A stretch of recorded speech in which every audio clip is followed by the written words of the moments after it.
So when I was 15, I basically decided I'm going all in on being a writer. This is me unwrapping the first copy of my first book. There it is. Wow, looks good. When I was growing up, writing had gotten me through the darkest times of my childhood. My father, he was a sports gambler. When I was 13, I found out that he was a gambler. And I kind of just escaped into my science fiction worlds. And it was that safe space that I created through fiction that I wanted to share through others with the power of story.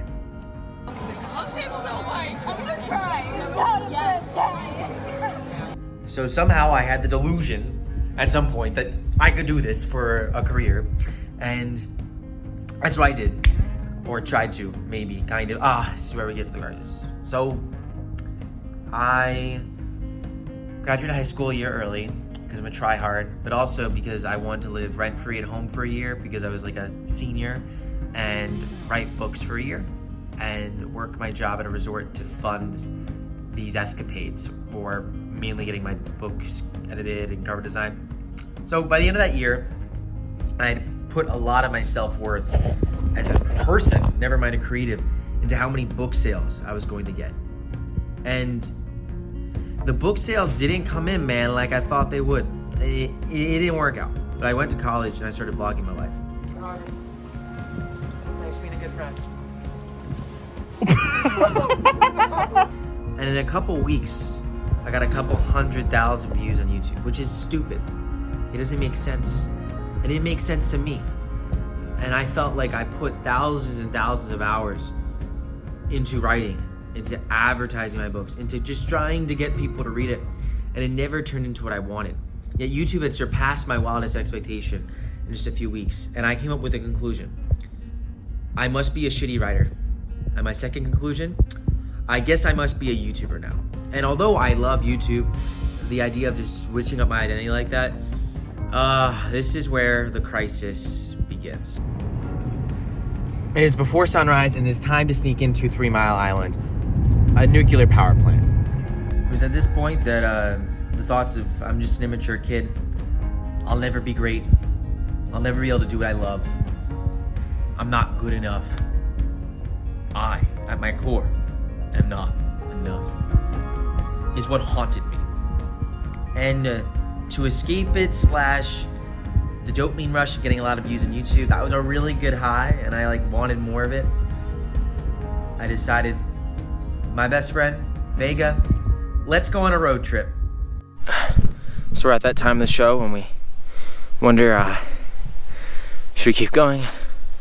What is life anymore? I'm not telling these guys how nervous I am. Yeah, you already know this is, what direction is this going in? It just sounds like, yeah. So we went on a road trip, and it actually started by going to FREAKZ Island, and my best friend was on a swim. And then from there, we went all around the country on these wild, lurid adventures that almost don't make sense, but they kind of do, you know? They tie together somehow. We bought a bus. The bus broke down. That's the bus.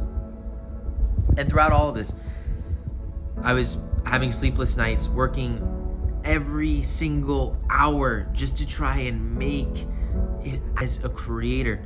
All I wanted was to have validation. All I wanted was to feel good enough, to feel like I belonged in my own skin. And for me to feel like I belonged, I had to feel like I had worth, like I was valuable. And I felt that stories were all I can do, because for years I had written millions of words. My entire life became a book. And then I said, when writing books wasn't good enough, why don't I just turn my life into a movie instead? Except life isn't quite a movie. Definitely isn't. Oh my God. All right, we're now on the water. I don't know how much you guys can see, but the water is all the way up my body right now. Oh, it's freezing. And doing so led me down a dark path. Truth, why I ran away from home is really, I wanted to run away, not from my life, but from what the world had become, and experience and shatter whatever that perspective was by experiencing something completely new. I wanted to take a risk. I wanted to just get out of my comfort zone and ultimately turn my life into a thriller novel so that 20, 30 years down the line, I could write better novels. And look, maybe it'll pay off, maybe it won't, but all I can say is the stories and experiences I have from these last few months will culminate into so many different novels I can't even share. Like, it's gonna be crazy. I can't even begin writing this yet. Just processing it is all too much. From the world's largest open air drug market to jumping off a pier in Santa Monica to lots of weird adventures in between, I was struggling. And when it felt like we had it all, we had a live streaming company offer us a deal. We were in LA, we were making money. I wasn't even going to school at that point because my mind couldn't focus on it. I was all in on this whole creator thing. I felt emptier than ever. I felt like nothing because I let the algorithm take over my life. And I let it suck out the meaning, the numbers, the retention, the CTR. It sucked out the meaning from my stories, and it sucked out the meaning from me.